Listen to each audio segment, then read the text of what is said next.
Well, I think the way the United States phrased it, saying that we, or the United States, did not take any position on the merits of the case, but rather supported the process that was undertaken.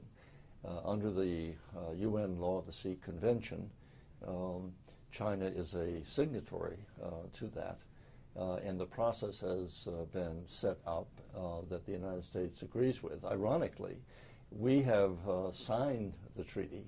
We have not ratified it. And frankly, I believe it is a mistake for us not to have ratified it, and I hope we will in the future. But we nonetheless abide by it and abide by its provisions and believe we are bound by it. And so the issue for me, it was not as, quote, sweeping as has been declared by some. And I think we have to be careful of the rhetoric that has been used. I've seen headlines that say that China has been humiliated. It hasn't been humiliated. This is a legal issue which has been decided.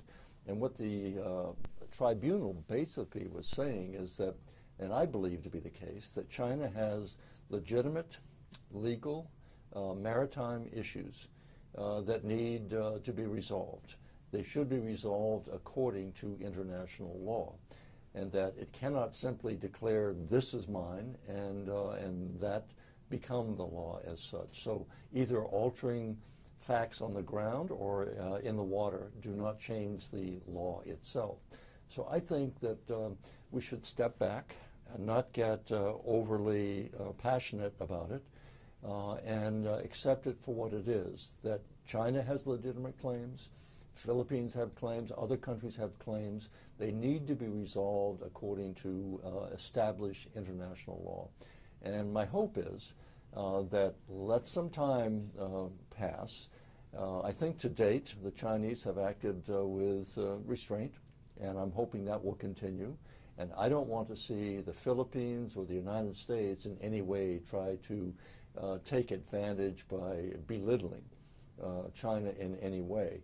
What we're saying is there are rules that should be followed.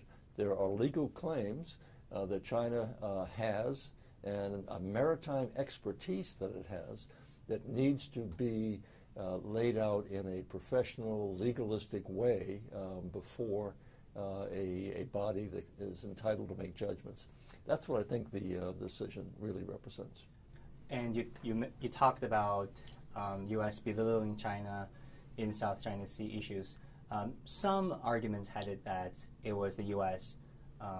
Pursuing this lawsuit with the Philippines as a surrogate. I know that was the case in terms of those who are asserting that. I have no basis to believe that at all. I think what the United States position has been, we want to see these issues resolved peacefully and not through the use of force by any party.